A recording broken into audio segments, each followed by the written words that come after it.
Welcome to the Meta e-learning app. Today we will start the new topic of the mollusk. सब में पहले हम थोड़ा सा प्रीवियस लेक्चर में चलते हैं जो हमने पढ़ा था मोलस्का के जनरल कैरेक्टर्स, मोलस्का की outline classification along with the examples, Mollusca की रिप्रेजेंटेटिव एनिमल्स। और कल हमने क्या पढ़ा था, कौन सा टॉपिक पढ़ा था, जल्दी बताओ, मैं भूल गई हूँ, आप लोग मुझे बताओ कि कल हमने मोलस्का का क्या चीज़ पढ़ा था। Important, very very important it was molluscan का। जल्दी बताइए कौन सा चैप्टर था। वो इतना इम्पॉर्टेंट टॉपिक है कि वो सिर्फ मोलस्कन के एक ही ग्रुप के अंदर पाया जाता है। वो हमने पढ़ा था टॉर्जन। क्या पढ़ा था? टॉर्जन। टॉर्जन से आगे अब हम नेक्स्ट चैप्टर जो पढ़ रहे हैं वो है आपका बीएससी फर्स्ट सैम का, ठीक है, जिसके अंदर आपके आ गया पर्ल फॉर्मेशन। क्या आ गया? Perl formation. आई होप आपको नाम से समझ में आ रहा होगा कि मैं किस चीज़ की बात कर रही हूँ। मोती का बनना आपके मुक्ता संवर्धन के नाम से है। मुक्ता का मतलब मोती, मोती को इंग्लिश में बोला जाता है पर्ल। पर्ल सभी ने देखा हुआ है, पर्ल ज्वेलरी के काम में आता है। पर्ल जो है समुद्र में जो ऑयस्टर्स होती है वो बनाती है, ठीक है ना, जिनको अपन बोलते हैं पर्ल ऑयस्टर्स, जो कि मोलस्का संघ के जीव है। कौन सी फाइलम के हैं? फाइलम मोलस्का के। तो मोलस्का के इंपॉर्टेंट टॉपिक्स में आपका ये वाला टॉपिक सिलेबस में दिया हुआ है जिसका नाम है पर्ल फॉर्मेशन, ठीक है। अब पर्ल फॉर्मेशन को समझने से पहले थोड़ा सा हम ये देखेंगे कि पर्ल बन किसके अंदर रहा है, मोलस्का के कौन से जीवों के अंदर बन रहा है। मोलस्का में हमने कुछ जीव ऐसे पढ़े थे, किसी के पास शेल थी, किसी के पास शेल नहीं थी, और किसी के पास एक शेल थी, और जिसके पास थी जिसके दो कपाट थे। क्या थे? दो कपाट, द्विकपाटी, यानी बायवॉल्विया। मैं बात कर रही हूँ बायवॉल्विया सीपी, जिसको आप बोलते हो, सीप बोलते हो, ठीक है। उसके अंदर क्या बनता है? मोती। अब क्वेश्चन ये है कि ये मोती खुद से बनाते हैं क्या? क्या इनके अंदर ये मोती बनना इनका प्राकृतिक प्रोसेस है क्या? ये प्राकृतिक प्रोसेस ना हो के प्राकृतिक घटना इसको आप बोल सकते हो। बिकॉज ये जिस एनवायरनमेंट में रहते हैं उस एनवायरनमेंट में चारों तरफ इनके कुछ ना कुछ पार्टिकल्स प्रेजेंट होते हैं। हम भी जिस एनवायरनमेंट में हमारे चारों तरफ डस्ट, ठीक है, पोल्यूशन, बहुत सारी चीज़ें हैं, ठीक है, हवाएं, तो ये एक्वेटिक एनवायरनमेंट में रहते हैं जहाँ पे मिट्टी के ग्रेन्स हो सकते हैं, दूसरे जीव भी हो सकते हैं, ठीक है, कुछ दूसरे पार्टिकल्स भी हो सकते हैं, कुछ भी हो सकता है। कोई भी एनवायरनमेंट का डिस्टरबेंस ये इनके लिए जो है ये बहुत पेनफुल है। मोती का बनना इनकी बॉडी के अंदर क्या है? एक पेनफुल प्रोसेस है। ये अपनी इच्छा से मोती संवर्धित नहीं करते हैं। जब इनके अंदर कोई भी इम्प्योरिटी इनकी शेल के अंदर चली जाती है तो उससे रिकवर होने के लिए, जैसे हमारे चोट लग जाती है और चोट को हम क्या करते हैं, धीरे धीरे धीरे धीरे उसमें सुधार आता है, हम रिकवर होते हैं, वापस वो चीज़ क्या हो जाती है? सेम एज इट इज़ हो जाती है। चोट जो भी अंदर सेंड, आपके आँख में भी अगर कोई पार्टिकल चल जाता है तो सोचिए आपको कितना इरिटेशन होगा। इनको भी उतना ही इरिटेशन होता है जब ये पार्टिकल इनकी बॉडी के अंदर चला जाता है। लेकिन हम एज अ ह्यूमंस हम इस चीज़ को इकोनॉमिकली इम्पॉर्टेंट तरीके से देखते हैं और हम इसको यूज़ करते हैं हमारे फ़ायदे के लिए। ऑफ कोर्स ऑयस्टर है, मस्कुलर बॉडी है अंदर, तो वो तो खाने के काम में आता है, लेकिन उसके अलावा भी इसकी मेन इकोनॉमिक इम्पोर्टेंस है। बहुत बड़ी ज्वेलरी इंडस्ट्री सेटअप है, इसके ऊपर बेस्ड है, पर्ल्स के ऊपर। तो ये जो पर्ल्स बनते हैं ना, ये इन जीवों के लिए पेनफुल होता है, इरिटेशन होता है। उस इरिटेशन से बचने के लिए उस पर्ल के चारों तरफ ही कैल्शियम की कोटिंग करते जाते हैं, जिससे वो उनको चुभे नहीं, ठीक है। तो उस प्रॉब्लम से बचने के लिए इनडायरेक्टली किसका निर्माण हो जाता है? पर्ल का निर्माण हो जाता है। तो उसको अपन आज पढ़ेंगे, पर्ल फॉर्मेशन। आई होप थोड़ी सी भूमिका आपके समझ में आई होगी कि हम किन जीवों के बारे में बात कर रहे हैं, और पर्ल फॉर्मेशन एग्जैक्टली ओरिजिनली उनकी प्राकृतिक घटना है, प्रोसेस है, या क्या है, ये तो मैंने बता दिया आपको। चलो अब आगे चलते हैं। जैसा कि आप इस डायग्राम में, अभी नीचे वाले डायग्राम के ऊपर बिल्कुल फोकस नहीं करना, आपको जो डायग्राम देखना है वो ऊपर वाला देखना है। ये सीपी की शेल है ओरिजिनल। क्या है? ओरिजिनल शेल है। इसके डिफरेंट पार्ट्स है। कभी भी आपने शेल को देखा हो, बजरी में भी आती है, कभी ऑब्जर्व करिएगा, आप उसको जब ओपन करोगे तो अंदर से वो चमकता रहता है। वो क्या है चमकने वाला? वो इरेडिसेंट जो सब्सटेंस है वो क्या है जो कि ग्लो कर रहा है, जो कि ल्यूमिनस है, इरेडिएट कर रहा है, उसको बोलते हैं हम नेक्रियस लेयर, जो कि मेंटल कैविटी के अंदर सिचुएटेड होता है तो बॉडी के अंदर ही। तो जब शेल खोलोगे तो यहाँ पे कुछ चमकीला सा दिखाई देगा, उसको बोलते हैं नैक्रियस लेयर। क्या बोलते हैं? नैक्रियस लेयर। और नैक्रियस लेयर ही नैक्रे सिक्रेटिंग सेल्स जो होते हैं, नैक्रियस चमक जो सब्सटेंस होता है, कैल्शियम कंटेनिंग सब्सटेंस होता है, वो चारों तरफ उस सैंड पार्टिकल के जमा होता जाता है। फिर धीरे धीरे वो किसका रूप ले लेता है? एक राउंडेड मोती का रूप ले लेता है। तो ये तो हो गया नेचुरल प्रोसेस कि कोई भी इम्प्योरिटी उसके अंदर चली गई और उससे बचने के लिए, उसके इरिटेशन से बचने के लिए उसने चारों तरफ नैक्रियस लेयर का सिक्रीशन स्टार्ट कर दिया, जिससे मोती बना। अब वो जो इतिहास वगैरह हम सारा पढ़ेंगे। फिर अब इस चीज़ को हम बोल रहे हैं ह्यूमंस अपने बेनिफिट के लिए कार्य कर रहे हैं और इसकी बहुत बड़ी इंडस्ट्री है, ज्वेलरी के अंदर, मेडिसिन के अंदर, कैल्शियम। तो अब इन्होंने आर्टिफिशियली इन पर्ल्स के अंदर क्या करा? सर्जरी करके आर्टिफिशियली किसी भी पार्टिकल को अंदर डाला, यानी उस कोर सब्सटेंस को डाला जिसकी वजह से इन पर्ल्स ऑयस्टर्स के अंदर क्या होने लगी? इरिटेशन इन्होंने सेंस किया और उसको कवर अप करने के लिए इन्होंने क्या करना चालू कर दिया? नैक्रियस लेयर का सिक्रीशन स्टार्ट कर दिया। एंड नैक्रियस लेयर की वजह से ही बनता है pearl. That's why nacreous layer is called as a nacre is called as mother of pearl. क्या बोला जाता है? मदर ऑफ पर्ल, क्योंकि इससे पर्ल की उत्पत्ति हो रही है। आगे चलते हैं। ये आपके सामने ये मोती है, सिंपल, ठीक है ना, मोती है। अब मोती के चारों तरफ ये जो पॉलिश्ड स्ट्रक्चर आप देखते हो, इसको अपन क्या बोल रहे हैं? नैक्रियस लेयर। क्या बोल रहे हैं? जिसके बारे में मैंने डिस्कस कर लिया आपके से, ठीक है। ये इसका शेल है, शेल के बाहर ऐसा दिखाई देता है। ये शेल का आउटर हिस्सा, इसके बारे में हम रिप्रेजेंटेटिव में भी पढ़ चुके हैं, एनिमल्स में, ऊपरी, ठीक है, हार्ड शेल होती है, एनिमल इसके अंदर है, ठीक है। अब ये क्या है? ये जब इसको मैंने ओपन किया, ओपन, यहाँ बीच में कौन सा रीजन होता है? Hinge region. कौन सा होता है? Hinge region. तो ये शेल के अंदर का, अब आपको दिखाई दे रहा है ये चमकना वाला पार्ट जो चमक रहा है, शाइनी ग्लोइंग सब्सटेंस, ये कौन सी लेयर है? आपकी नैक्रियस लेयर। क्या है? नैक्रियस लेयर। और ये कौन सी लेयर है? आपको सबको पता है, मैं पढ़ा चुकी हूँ, मेंटल। कौन सा पार्ट है? Mantle cavity. और इसके अंदर ही क्या होता है? इसका विसरल ऑर्गन्स प्रेजेंट होते हैं, ठीक है। तो ये आपको तीन चीज़ें समझ में। अब मैं इस डायग्राम को साइड में करूँगी, पहले बात कर रही हूँ मोती की। मैंने समझा दिया ये सीपी है, आउटर और inner. Nacreous layer is called mother of pearl, main point, ठीक है। चलिए अब मैं इसको थोड़ा सा चलो इरेज कर दें क्या, या साइड में करें?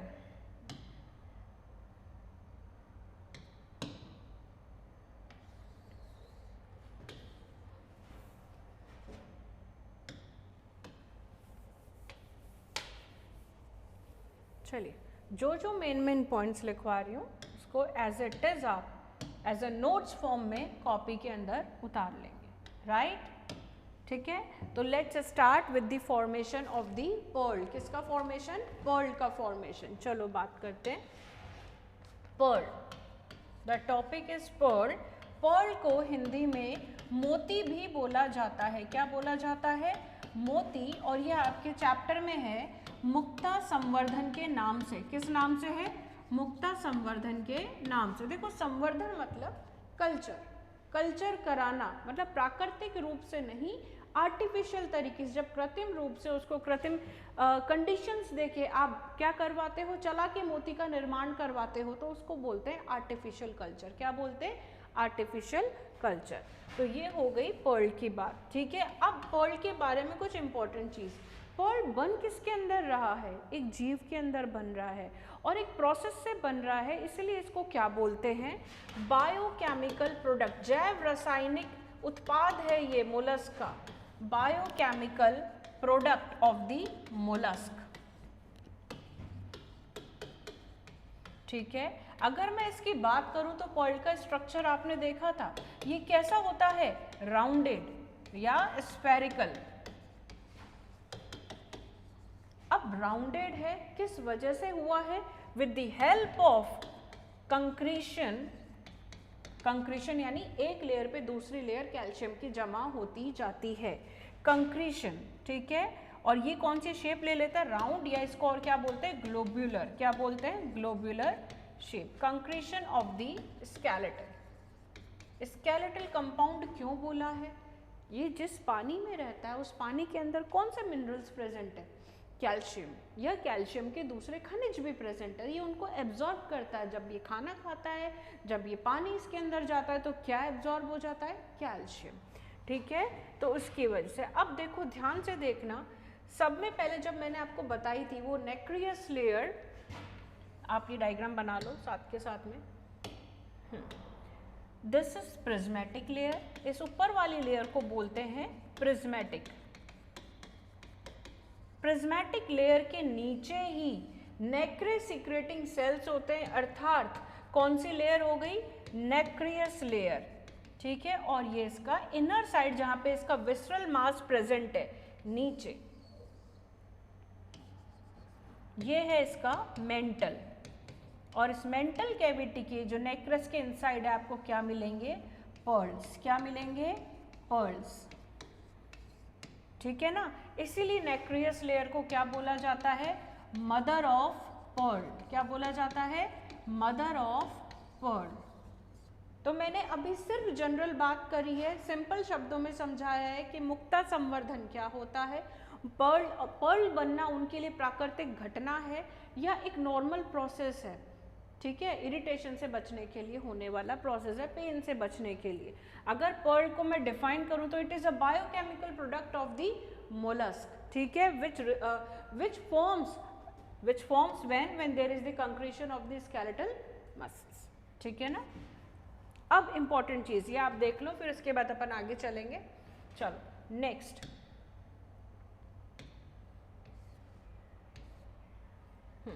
नेक्स्ट पॉइंट जो इसका आता है इम्पॉर्टेंट, वो अब हम डिस्कस करेंगे।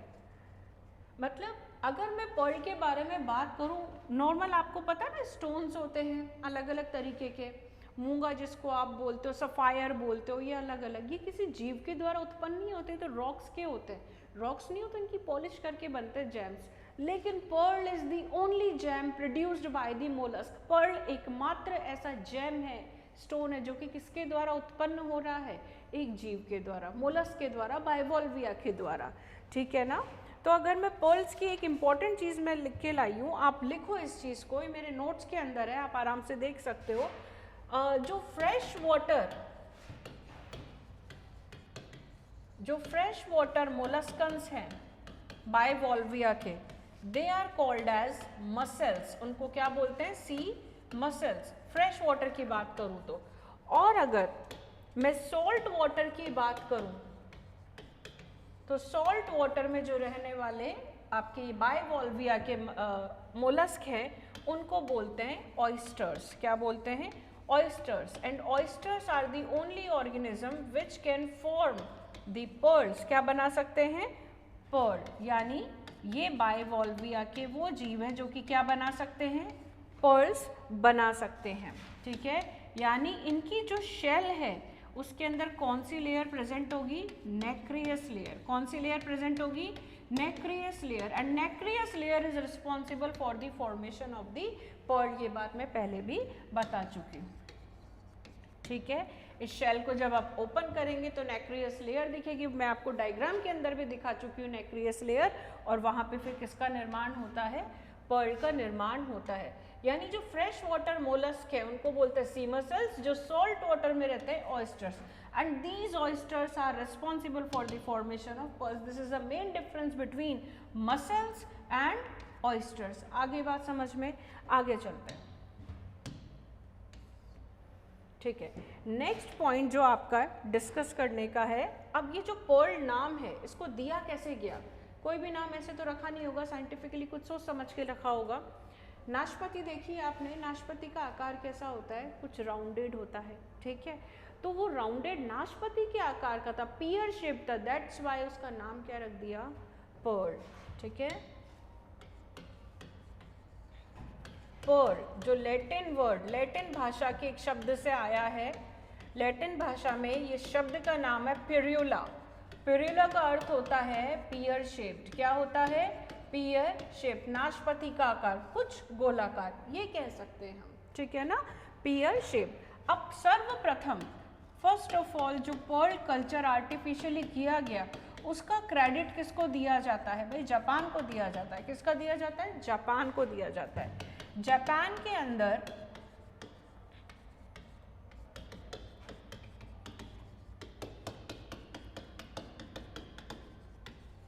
जो साइंटिस्ट थे, जो रिसर्च कर रहे थे, उनका नाम है कोकिची मिकीमोटो। क्या नाम है? कोकिची या कोकिची है, इट्स कोकिची मिकीमोटो। इन्होंने 1893 के अंदर सबसे पहले पर्ल कल्चर किया था। ठीक है, पर्ल कल्चर किया था, उसको आइडेंटिफाई किया था, उसका प्रोसेस ढूंढा था, इसीलिए इनको बोला जाता है फादर ऑफ पर्ल कल्चर। किसको बोला जाता है? जापान के अंदर जो साइंटिस्ट थे कोकिची मिकीमोटो, पर्ल कल्चर। ठीक है, अब इंडिया के अंदर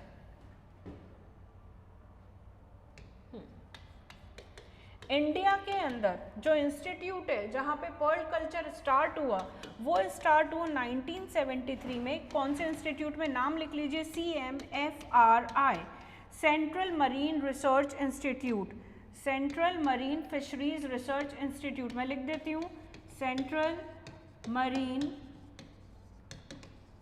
फिशरीज, ये तमिलनाडु में, रिसर्च इंस्टीट्यूट। ठीक है, तो सब में पहले क्वेश्चन ये बन जाता है कि who is known as father of pearl culture. तो आपके सामने आंसर है कोकिची मिकीमोटो, जो जापान से बिलोंग करते हैं। इन्होंने सबसे पहले मुक्ता संवर्धन को कृत्रिम रूप से सक्सेसफुली परफॉर्म किया था और इंडिया के अंदर ये चालू हुआ था 1973 में। ये जो था यहाँ पे था 1893 में, और हमारी 19वीं शताब्दी में आके हम पर्ल कल्चर के ऊपर काम करने लग गए थे और 1981 के अंदर सक्सेसफुली हम ये पूरा काम कर पाए थे। यानी 19वीं शताब्दी के अंतर्गत यहाँ पे रिसर्च हुआ और पर्ल कल्चर आर्टिफिशियली सक्सेसफुली करा गया। ये है तमिलनाडु में। कहाँ पर है? तमिलनाडु। जहाँ पे पर्ल्स को या जहाँ पे सीपियों को, ऑयस्टर्स को संवर्धित किया जाता है, वहाँ पे उस जगह को बोला जाता है पर्ल बैंक्स। क्या बोला जाता है? संवर्धित करके जहाँ पर मोतियों को रखा जाता है स्पेशली, तो उनको क्या बोलते हैं? Pearl banks. अभी कहाँ पर है? ऑफ कोर्स एक तो आपको सामने दिख रहा है, तमिलनाडु। पहले आप ये वाला ले लो नोट, उसके बाद अपन आगे चलते हैं। ठीक है, ये कुछ इंपॉर्टेंट पॉइंट्स है जो कभी भी क्वेश्चन पूछे जा सकते हैं। तो पर्ल बैंक्स कहाँ कहाँ पर है? जहाँ पर ऑफ कोर्स कोस्टल एरिया होंगे वहीं पे पर्ल बैंक्स होंगे। तो एक आप पढ़ चुके हो, एक है तमिलनाडु में और एक है गल्फ ऑफ मन्नर, जिसको बोला जाता है पार्स। ठीक है, दूसरा है गल्फ ऑफ कच्छ, और गल्फ ऑफ कच्छ के पर्ल बैंक को बोला जाता है खद्दस। क्या बोला जाता है? खद्दस बोला जाता है। ये नाम आप नोट कर लीजिए।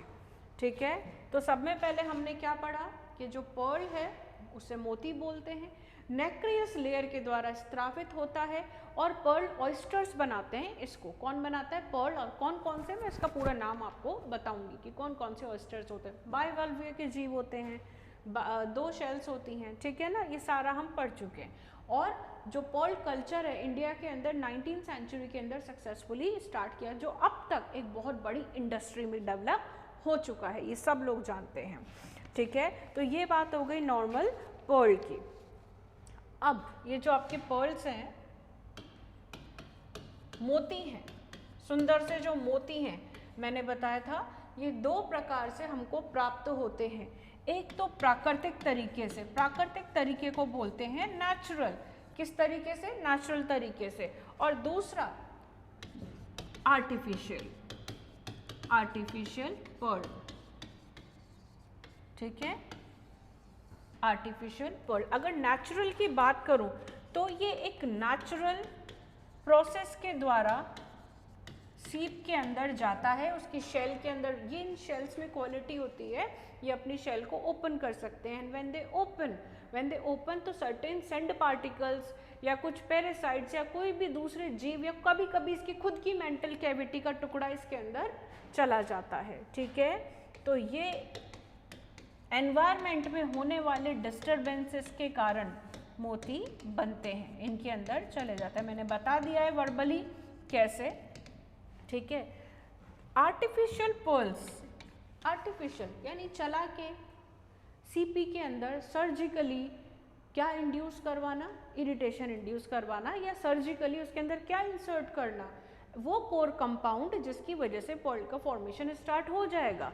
तो यानी this is the induced disturbance, चला के प्रेरित करने वाला डिस्टर्बेंस, प्रेरित किया हुआ डिस्टर्बेंस, ठीक है। यानी प्रेरित किया तो कहीं से तो मैंने क्या लिया है, कोई तो डोनर है और कोई रेसिपिएंट है, कोई क्या है, रेसिपिएंट। एक सीप से मैं कुछ कोर पार्ट लूँगी जिसको बोलते हैं न्यूक्लियस, आगे पढ़ेंगे, और दूसरी सीप के लेयर, नेक्रियस लेयर के अंदर इंसर्ट कर देंगे। फिर धीरे धीरे सीपी क्या बनाने लग जाएगी, उसके चारों तरफ मोती का निर्माण करने लग जाएगी। इतनी बात समझ में आ गई पर्ल्स के बारे में, ठीक है। अब अपन आगे चलते हैं, चलो। अब नेक्स्ट थिंग, अब पर्ल जो है उसकी इंपॉर्टेंट एक चीज़ और नोट कर लो आप, जो पर्ल की क्वालिटी होती है, क्या होती है, पर्ल की क्वालिटी। ऑफ कोर्स उसके चारों तरफ एनवायरनमेंट में जितना रिच मिनरल्स प्रेजेंट होंगे उतनी पर्ल की क्वालिटी अच्छी होगी। तो उसमें मेन है keratin content. Keratin is a protein, keratin content. The quality of the pearl depends on the keratin content. और जो कलर है, आर्टिफिशियल की बात कर रही हूँ यहाँ पर, जो कलर है वो किस पे डिपेंड करता है कि आपने डोनर से, जैसा ग्राफ्ट टिश्यू लिया है वो कैसा है। ग्राफ्ट टिश्यू मतलब वो टिश्यू जो कि डोनर ग्राही के अंदर इम्प्लांट करते हैं, डोनर से लिया हुआ पार्ट ग्राही के अंदर जाता है, तो उस पर क्या डिपेंड करता है, कलर डिपेंड करता है कि डोनर मोलस का कलर कैसा है, वैसा ही सीपी का कलर हो जाएगा। यानी आप अलग अलग प्रकार के अलग अलग रंग के मोती संवर्धित कर सकते हैं by inducing the disturbance in the shell of the Bivalvia. इतनी बात समझ में आई। चलो अब अपन आगे चलते हैं, ठीक है। तो अब इसका प्रोसेस कैसे होता है एक बार इसको समझ लेते हैं, फिर अपन आगे बढ़ेंगे। मैं इसको इरेज कर रही हूँ।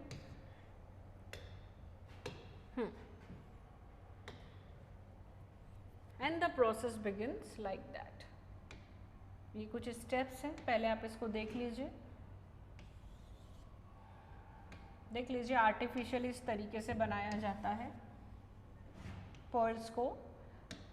क्या करते हैं ये लोग, ये जो सीप होती है ये रॉक्स के, चट्टानों के अटैच रहते हैं, ये उनको वहाँ से हटाते हैं और हटाने के बाद ही क्या करते हैं, हटाने के बाद ही उनको एक केज के अंदर लेके आता है आर्टिफिशियली उनका मुंह ओपन करके। और मुंह ओपन करने के बाद में इस तरीके से मुंह ओपन करके उसमें डिस्टर्बेंस क्रिएट करते हैं, मतलब कोई भी सेंड पार्टिकल या कोर पार्ट को क्या करते हैं, इंसर्ट कर देते हैं। फिर उसको थोड़ी देर छोड़ा जाता है। अब आपने भाई किसी जीव के अंदर आपने सर्जरी करी तो सर्जरी से उसको रिकवर तो होना ही है ना। फिर उसको ये क्या करते हैं, उचित उसको केज के अंदर डाल देते हैं। जिस भी सीपी के अंदर इन्होंने सर्जरी इंड्यूस करी है या किसी भी कट लगाकर उन्होंने क्या डाला है, कोर मटेरियल को डाला है जिससे पर्ल का, मुक्ता का संवर्धन होगा। ये उन सारी सीपियों को एक निश्चित स्थान पानी के अंदर, ऑफ कोर्स पानी का जीव है तो कहाँ पे जाएगा, पानी के अंदर, पानी के अंदर एक केज होती है और उस केज के अंदर उसको डाल देते हैं। जाल चारों तरफ। अब जाल क्यों डाला जाता है भाई, सीप है पानी के अंदर, कहीं एक जगह से दूसरी जगह स्विम होके जा सकती है, फ्लोट हो सकती है, कैसे भी जा सकती है, दूसरे जीव इस पर हमला भी कर सकते हैं। तो उन चीज़ों से बचाने के लिए इसको एक केज के अंदर रख दिया जाता है। फिर इसको थोड़ा टाइम दिया जाता है कि भाई ये रिकवर हो जाए, अपनी जितनी भी उसकी चोट इंजरी लगी, अपन ने इसको सर्जरी करी, उसके बाद ये धीरे धीरे क्या स्टार्ट करती है, मोती बनाना। ठीक है, कैसे ज़रा देखो एक बार इसको। नॉर्मल सारे प्रोसेस ये रहे पर्ल फॉर्मेशन की, ये सारी स्टेजेस है पर्ल फॉर्मेशन की। पहली, preparation of the host cell. Host cell कौन सा, जो डोनर के अंदर, जो अपन डोनर से लेंगे और ग्राही के अंदर जाएगा, तो ग्राही यहाँ पे क्या है, host cell, preparation of the host cell. फिर उसके बाद में हम उसके अंदर क्या करेंगे, न्यूक्लियस को इंसर्ट करेंगे। Nucleus is the core material which is responsible for the formation of the pearl. अब आपने सर्जरी करके उसके अंदर डाल दिया और उसके बाद में क्या है ये पीरियड, कॉन्वलेसेंस। कॉन्वलेसेंस का मतलब मैंने अभी भी बताया था, रिकवर होने का पीरियड, कौन सा पीरियड? रिकवर होने का पीरियड। उसके बाद धीरे धीरे नैक्रियस लेयर का सिक्रीशन स्टार्ट होता है और क्या बन जाता है? पर्ल फॉर्म, पर्ल बनना स्टार्ट। अब पर्ल बन गया and after a certain period of time by giving the optimum conditions like pH, temperature, ये सारी ऑप्टिमम कंडीशंस आपने प्रोवाइड करी, टाइम के बाद में आपने पर्ल को क्या करा? निकाला। निकालने को बोलते हैं कलेक्ट, जैसे फसल काटते हैं, इकट्ठा करते हैं ग्रो करने के बाद में, तो उसको बोलते हैं हार्वेस्टिंग। और फर्दर जब आप आर्टिफिशियली उसको और प्रोसेस करते हो, यानी पॉलिशिंग करते हो, उसके आगे और भी कुछ केमिकल्स का ट्रीटमेंट करते हो इम्प्योरिटीज़ को रिमूव करने के लिए, वो सब किसके अंदर आता है? प्रोसेसिंग के अंदर आता है। ठीक है,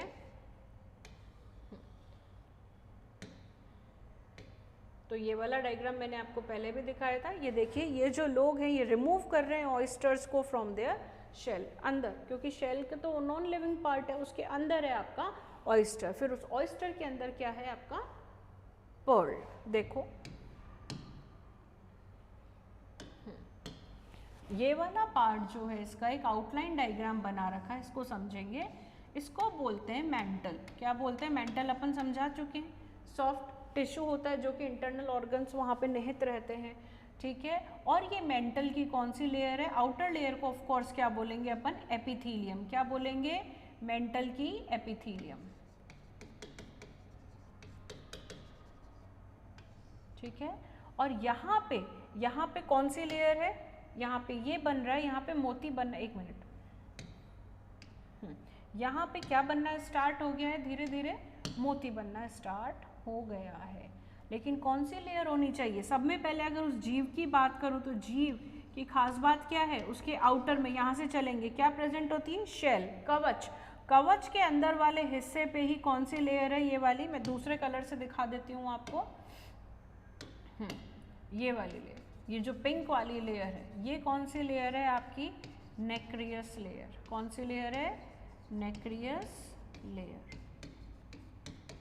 ठीक है, तो यानी ये कोई भी कोर पार्टिकल है, ये अंदर इसके चला गया है। धीरे धीरे, अब मैंने क्या कहा था? इरिटेशन से बचने के लिए अब ये क्या करते हैं? अपनी जो एपिथीलियम होती है, एपिथीलियल सेल्स इसके चारों तरफ एक बना लेते हैं सेक, थैलीनुमा संरचना, जिससे वो उसको चुभे नहीं, इरिटेशन कम हो जाए। तो आप देख सकते हो ये जो मेंटल की एपिथीलियम है, ये वाली मेंटल की एपिथीलियम है, वो इसके चारों तरफ एक सेक का निर्माण कर रही है। ठीक है, ये देखो अभी ये इतना सा था, अब उस इरिटेशन से बचने के लिए इसने चारों तरफ इसका निर्माण कर दिया, ये एपिथीलियम है। ठीक है ना,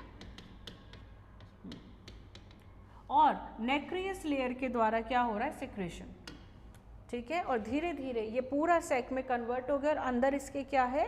पर्ल दिखाई दे रहा है, अंदर इसके क्या है? पर्ल। अब अपन आगे वाले पार्ट पे चलते हैं। आप इन स्टेप्स को एक बार इसका स्क्रीनशॉट ले लो।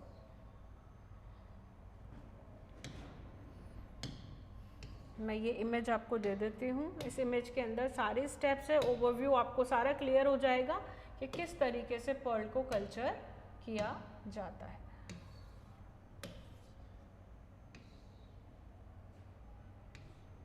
ठीक है, these are the stages of the pearl formation.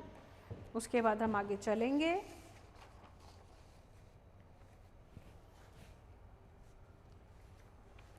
चलो,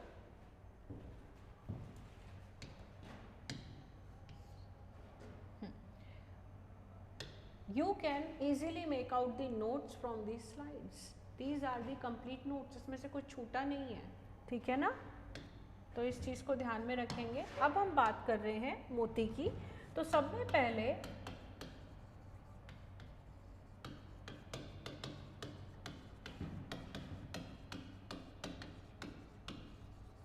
शेल समझ गए ना, या प्रिपरेशन ऑफ होस्ट मोलस्क भी बोल सकते हो। तो कैसे हम तैयार, ऐसा कौन सा रीजन है कहाँ पे हम न्यूक्लियस को इंसर्ट करें, या कहाँ पे उस कोर मटेरियल को मैं इंसर्ट करूं जिससे कि मोती का निर्माण अच्छा हो, या जहाँ पे अच्छा मोती बने या मोती बनेगा, ये पॉसिबिलिटी ज़्यादा होगी। ऐसे कौन से रीजन्स होते हैं? तो मैं उन रीजन्स के नाम लिख रही हूँ, आप भी एज इट इज़ उसको उतार लीजिएगा कि यहाँ कौन सा बेस्ट क्षेत्र है मोलस्क के अंदर, इस शेल के अंदर, जहाँ पे उस कोर मटेरियल को इंसर्ट करने से मुझे एक प्रॉपर मोती प्राप्त होगा। ठीक है, तो यानी अगर मैं जिसको मैं न्यूक्लियस बोल रही हूँ, यहाँ पे न्यूक्लियस का मतलब केंद्रक नहीं है, यहाँ पे न्यूक्लियस का मतलब है कोर मटेरियल, ठीक है ना, required for the formation of the pearl. तो जो न्यूक्लियस है उसको मैं इंसर्ट करूँगी, कौन से रीजन में इंसर्ट करूँगी ज़रा देखेंगे कौन कौन से रीजन से, और बेस्ट कौन सा है, अडक्टर मसल्स, इसकी बात भी अपन कर चुके, तो शेल की ओपनिंग में हेल्प करती है, ओपनिंग एंड क्लोजिंग में अडक्टर मसल्स। इसका मेंटल रीजन वो हम देख ही चुके हैं, मेंटल एपिथेलियम ही कवर कर रहा है किसको, पर्ल को, मेंटल रीजन। और पैलियल जोन, कौन सा जोन, पैलियल जोन, ठीक है। पैलियल जोन बॉडी वाला पार्ट, विसरल मास वाला, जहाँ पे पूरा का पूरा क्या है, इसके डिफरेंट ऑर्गन्स है, जिसको पैलियल कॉम्प्लेक्स भी बोला था।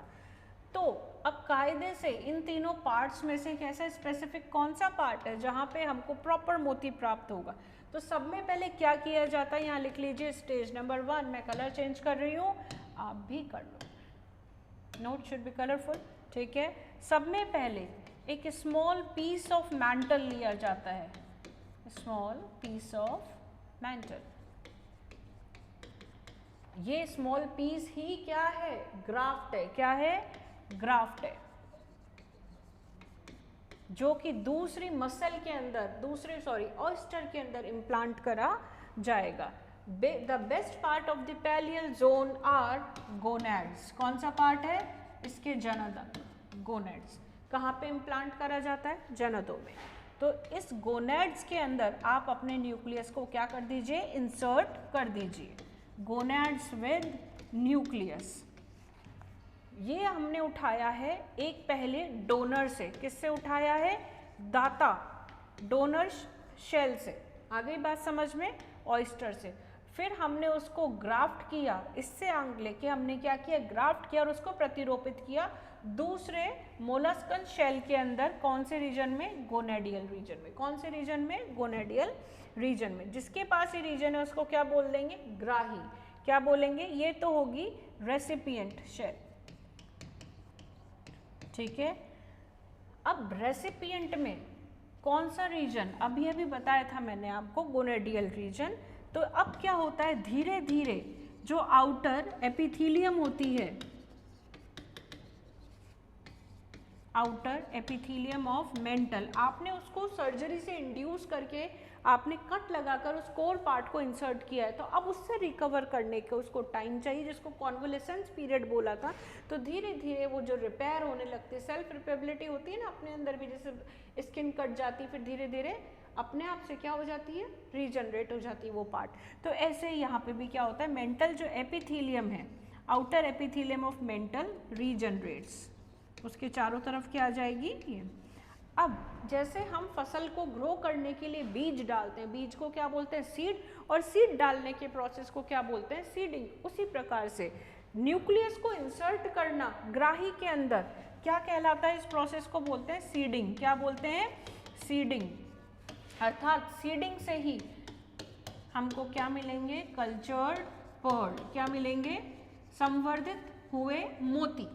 आई बात समझ में कि सबसे पहले हमने होस्ट सेल को प्रिपेयर किया, फिर न्यूक्लियस इंसर्ट किया, कौन कौन से रीजन है जहाँ पे हम न्यूक्लियस को इंसर्ट कर सकते हैं और बेस्ट रीजन कौन सा है वो भी लिख दिया, ठीक है। और फिर हमने उसको कौन सा पीरियड दिया सही होने के लिए, कॉन्वलेसेंस पीरियड, जिसके अंदर जो मेंटल की लेयर होती है, एपिथेलियम, आउटर एपिथेलियम, मैं डायग्राम बता चुकी हूँ, आउटर एपिथेलियम जो पर्ल के चारों तरफ होती है, ठीक है ना, नेक्रियस लेयर, सब में पहले शेल, शेल के ऊपर फिर अंदर की साइड ओपन करेंगे तब बोल रही हूँ, वो भी मैं स्टार्टिंग में डायग्राम दिखा चुकी हूँ। उसके अंदर क्या होगा, नेक्रियस लेयर जो कि स्त्रावण करेगी नेक्रियस कंपाउंड का, और फिर वो कहाँ पे होगी, मेंटल कैविटी के अंदर, पीछे की साइड क्या है, मेंटल, ठीक है ना। तो ये हो गई ये वाली बात, तो ये वाली आपके स्टेप्स हो गई, ठीक है। ये लिख लो, वर्ल्ड कल्चर के लिए इंपॉर्टेंट चीज़, आप एग्जाम में एज इट इज़ बना के भी आ सकते हो। अब नेक्स्ट चीज़, यहाँ तक अब जब रीजनरेट हो गई तो हमने डायग्राम में कुछ ऐसा देखा था, ज़रा देखो एक बार से फिर। हाँ, क्या हमने डायग्राम में ऐसा कुछ देखा था, ये यहाँ पे जैसे फॉर एग्जांपल आपने सीडिंग कर दी, सीडिंग करने के बाद में ये मेंटल की लेयर अपने आप क्या हो रही है, चारों तरफ इसके कवर अप हो रही है, रीजनरेट हो रही है और इसने क्या बना लिया, पर्ल सैक। तो धीरे धीरे ये लेयर क्या बनाएगी, पर्ल सैक।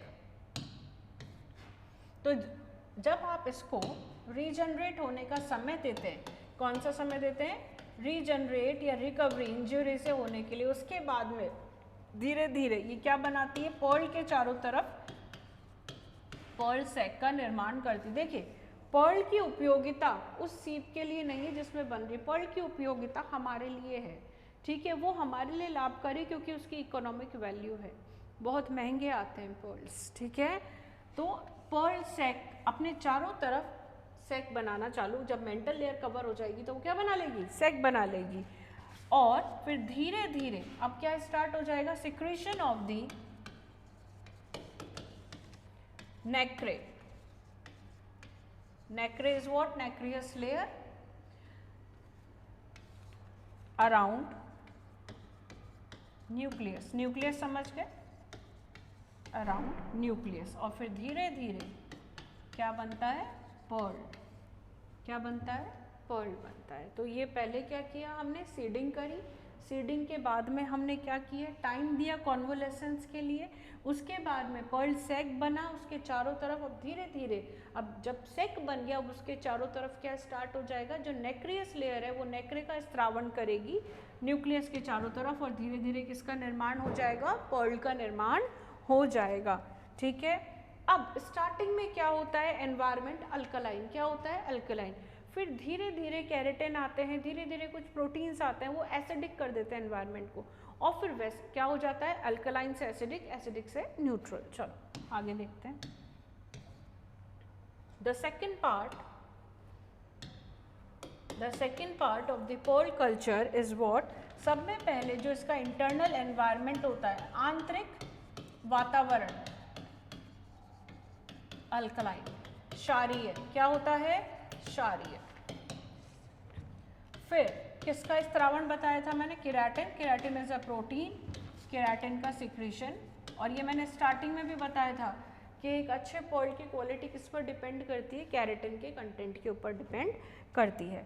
धीरे धीरे ये क्या हो जाता है, लेटर अल्कलाइन से ये किस में कन्वर्ट हो जाता है, एसिडिक, किस में कन्वर्ट हो जाता है, एसिडिक, और एसिडिक के बाद ये हो जाता है न्यूट्रल, ठीक है। और न्यूट्रल होने के बाद ही आप इसको बोल सकते हो कि yes it is the secretive matter which is called pearl, secretive matter, ठीक है। और जो केराटिन है, केराटिन का सिक्रीशन मैंने अपन ने कुछ ऐसा डायग्राम बनाया था, पर ये नेक्रियस लेयर थी, ये प्रिज्मेटिक, तो कौन सी लेयर करती है, प्रिज्मेटिक,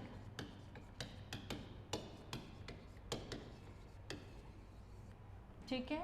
प्रिज्मेटिक लेयर के द्वारा इसको क्या प्राप्त हो रहा है, केराटिन प्राप्त हो रहा है, सिक्रीशन। अब बॉडी में भी केराटिन आ रहा है, वो वाटर और जो भी खाना खा रही है उसके अंदर से आ रहा है, ठीक है। तो अब अपन आगे चलते हैं। तो सेकंड स्टेप पहली हो गई सीडिंग, फिर सीडिंग के बाद हो गई अपना एनवायरनमेंट में चेंज, उसी की वजह से क्या होती है, quality of the pearl improve होती है, which depends on the keratin which is secreted by the prismatic layer। आप ले लो इसका, चलो now the third step,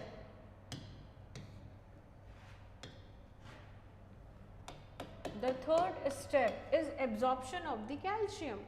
कैसे वो एब्जॉर्ब कर रहा है कैल्शियम को, तो जो पर्ल बनता है एग्जैक्टली उसका मेन इंग्रेडिएंट क्या होता है, पर्ल वाइट कलर का होता है, पानी में रह रहा है, कैल्शियम को एब्जॉर्ब, कैल्शियम कार्बोनेट, और कैल्शियम कार्बोनेट के दो मिनरल्स हैं जिसको अपन बोलते हैं कैल्साइट, क्या बोलते हैं, कैल्साइट, और दूसरा होता है आर्गोनाइट, क्या होता है, आर्गोनाइट। इस फॉर्म में ये ही पर्ल का मेन इंग्रेडिएंट होता है, मैं इसको कैल्शियम कार्बोनेट भी लिख सकती हूँ, ठीक है ना, पर्ल ये वाला।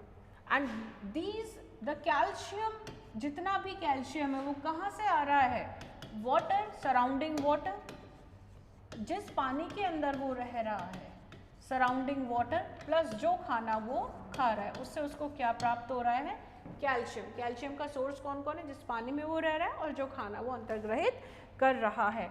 अब कैल्शियम बेसिकली कई बार एब्जॉर्ब भी किया जाता है और कई बार रिजेक्ट भी कर दिया जाता है। तो basically the best reason for the absorption of the calcium where it is not rejected, क्योंकि हमें चाहिए पर्ल, तो हमें चाहिए कि वो एब्जॉर्ब हो, आर दी गिल्स। कौन सा area? Gills. Gills are the area where maximum calcium absorption takes place, ठीक है ना, maximum calcium absorption takes place. अब जब ये कैल्शियम बॉडी के अंदर जाता है, देखो एक प्रोसेस है पूरा, कैल्शियम +2। अब कौन सा एंजाइम आता है आपके? Alkaline phosphatase. कौन सा एंजाइम आता है? Alkaline phosphatase. Alkaline phosphatase easily calcium को क्या कर देता है? रिलीज कर देता है, इजीली रिलीज इट, रिलीज यानी मुक्त कर देता है, ठीक है। और जो फॉस्फेट है, आप ये बोल सकते हो कि जो कैल्शियम है, ये कैल्शियम कार्बोनेट और जो अल्कलाइन फॉस्फेटेज है, जब रिएक्ट इस एंजाइम का इफेक्ट होता है तो कैल्शियम आसानी से क्या होता है? रिलीज हो जाता है, फॉस्फेट रिलीज होता है और इसके साथ में किसका फॉर्मेशन होता है? Other salts. अब जब फॉस्फेटेज है, फॉस्फेट टूट रहा है, तो यहाँ पे एक इंपॉर्टेंट चीज और हो रही है, एनर्जी रिलीज, जो कि पर्ल फॉर्मेशन के काम में आती है, ठीक है। सब में पहले उसने कैल्शियम को एब्जॉर्ब किया। कैल्शियम बॉडी में कैसे गया? ऑफ कोर्स खाना खाने से, जिस पानी में रहता है वहाँ से एब्जॉर्प्शन से गया। उसके बाद में ये कैल्शियम और अल्कलाइन फॉस्फेटेज के, कैल्शियम कार्बोनेट और अल्कलाइन फॉस्फेटेज के रिएक्शन से कैल्शियम फॉस्फेट रिलीज हो गया, और फॉस्फेट जब टूटा तो उसने क्या रिलीज करी? एनर्जी। उसके अलावा क्या बने? दूसरे सॉल्ट्स बने। तो ये नॉर्मल किसकी बात हो गई आपके? अल्कलाइन, यानी पहला एंजाइम जो काम में आया वो आया अल्कलाइन फॉस्फेटेज। दूसरा, कई बार जब कैल्शियम और किसके साथ में, एक मिनट, कैल्शियम सल्फेट के साथ में भी रिएक्ट करता है। सल्फेट इसको कहाँ से प्राप्त होता है? इसके उपास्थि से प्राप्त होता है, कार्टिलेज, बोन्स नहीं है ना इसमें, cartilage. Cartilage is also made up of protein and the sulphate is absorb from the proteinaceous amino acids. तो कैल्शियम भी सल्फेट के साथ में मिलता है, the source is protein for the sulphate and it also activates the calcium ion. ये क्या करता है? कैल्शियम आयन को एक्टिवेट कर देता है, ठीक है, एक्टिवेट कर देता है। एक्टिवेट होने से जब कैल्शियम आयन एक्टिवेट हो जाएंगे, then it is easy to transport it, easy to transport it and for the excretion by the epidermal cells. Epidermal cells के द्वारा स्त्रावित होने के लिए इसको क्या हो जाता है? आसानी हो जाती है with the help of this, कौन सी फॉर्म? कैल्शियम और सल्फेट वाली form, excretion by epidermal cells. और यहाँ पे जो एंजाइम आता है वो आता है, दूसरा एंजाइम लिख लीजिए, कार्बोनिक एनहाइड्रेज। कौन सा एंजाइम आता है? कार्बोनिक एनहाइड्रेज, जो कि कैल्शियम, दिखाई दे रहा है, एक मिनट इरेज कर दो इसको, कैल्शियम एनहाइड्रेज एंजाइम। यहाँ पर कैल्शियम एनवायरमेंट में प्रेजेंट कार्बन डाइऑक्साइड, और कार्बन डाइऑक्साइड कैसे बन रही है? कार्बन डाइऑक्साइड उसके मेटाबॉलिज्म के एज अ रिजल्ट बन रही है। मेटाबॉलिज्म का जो वेस्ट प्रोडक्ट होता है वो क्या होता है? CO2 होता है। O2 अपन लेते हैं, CO2 फॉर्म होती है। तो ये Ca plus CO2 it forms calcium carbonate, ठीक है, कैल्शियम कार्बोनेट। अब यानी कैल्शियम कार्बोनेट का बनना सामने दिखाई दे रहा है, किसकी सांद्रता पर निर्भर करता है? CO2 की सांद्रता पर। अब देखते हैं क्या होता है जब CO2 की सांद्रता ज़्यादा होती है और जब CO2 की सांद्रता कम होती है। जब CO2 की सांद्रता कम होती है तो ये खनिज बनाता है जिसको बोलते हैं कैल्साइट या कैल्शियम कार्बोनेट, ठीक है। और उसके अलावा नहीं तो ये क्या बनाता है? क्रिस्टल्स। क्या बना देता है? क्रिस्टल्स। तो सब में पहले हमने सीडिंग करी, फिर कॉन्वोलेसेंस हुआ, उसके बाद में धीरे धीरे नेक्रे का क्या हुआ? स्त्रावण चालू होगा, जिसकी वजह से किसका निर्माण हुआ? किसका निर्माण हुआ? पर्ल का। ये तो नॉर्मल वाली बात है, लेकिन कैसे हुआ? With the absorption of the calcium. Calcium कहाँ से आया? H2O और फूड से। पहला एंजाइम कौन सा आया? Alkaline phosphatase. कौन सा आया? आप इसका स्क्रीनशॉट ले लो, फिर मैं आगे बताऊंगी। Alkaline phosphatase. दूसरा एंजाइम कौन सा था? Carbonic anhydrase. कौन सा था? Carbonic anhydrase.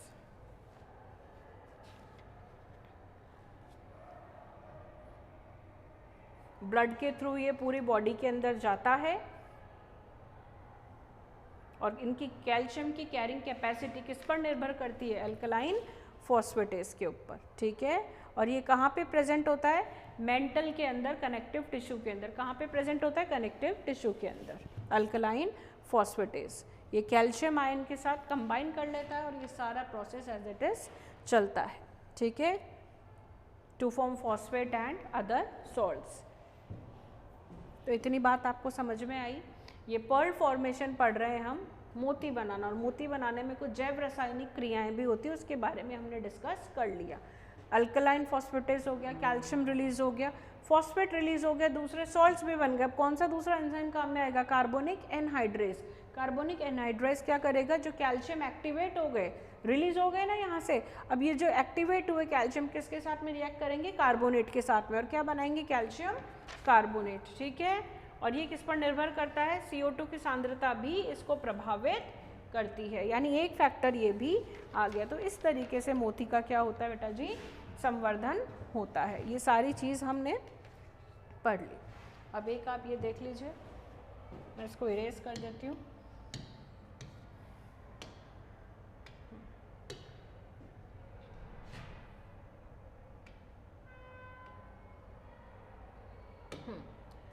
ये आप नोट डाउन कर लीजिए। ऐसे कौन कौन से, ये क्वेश्चन आता है, ऐसे कौन कौन से पर्ल्स हैं, ऐसे कौन कौन से ऑयस्टर्स हैं जो कि क्या बनाते हैं? पर्ल्स बनाते हैं। कौन से पर्ल ऑयस्टर्स है और कहाँ कहाँ पर है? आप इसका स्क्रीनशॉट ले लो। ये एक नहीं, बहुत सारा है, ठीक है। एक दो मैंने आपको पहले भी लिखवाए थे। एक लिखवाया था मैंने पिनेक्टेडा,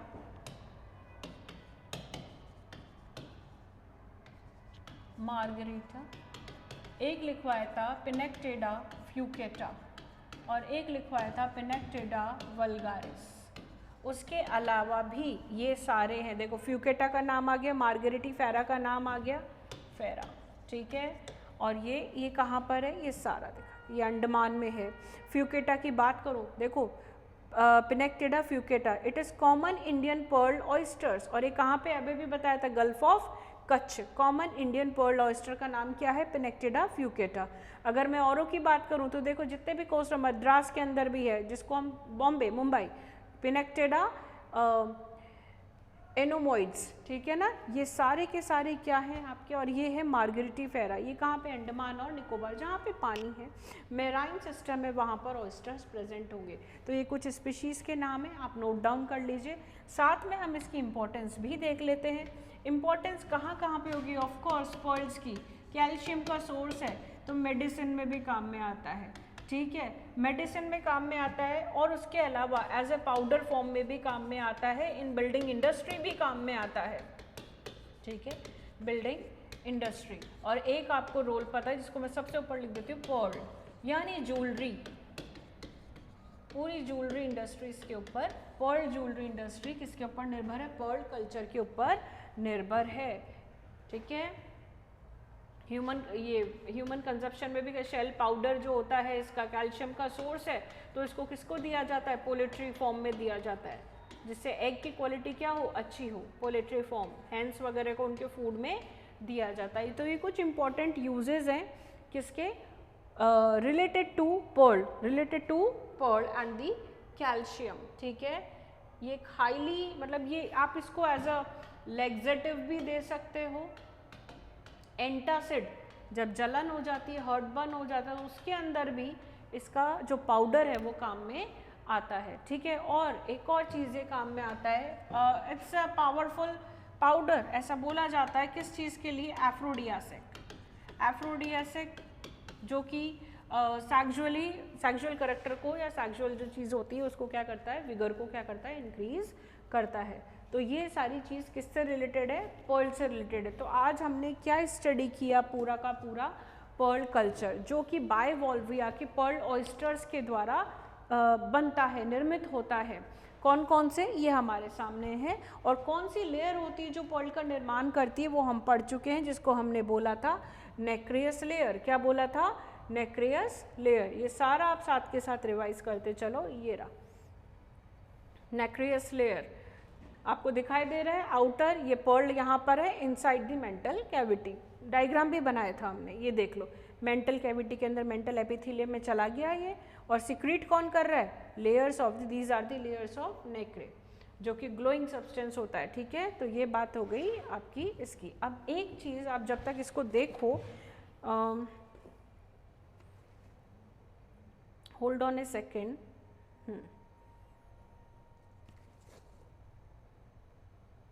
कुछ नेक्रे के बारे में इंपॉर्टेंट पॉइंट्स लिख लीजिए। किसके बारे में? नेक्रे के बारे में। मैं स्लाइड इरेज कर रही हूँ। व्हाट इज एग्जैक्टली दी नेक्रे? बार बार बोल रहे हैं ना, इसी का स्त्रावण है, इसी को मदर ऑफ पर्ल बोलते हैं। एग्जैक्टली ये होता क्या है? ये एक ऑर्गेनिक कंपाउंड है, ऑर्गेनिक, ठीक है, ऑर्गेनिक कंपाउंड है जिसके अंदर क्या क्या प्रेजेंट होता है? कॉन्क्योलिन प्लस, कॉन्क्योलिन के अलावा कैल्शियम कार्बोनेट। क्या प्रेजेंट होता है? Calcium carbonate. और क्या बताया था? आर्गोनाइट।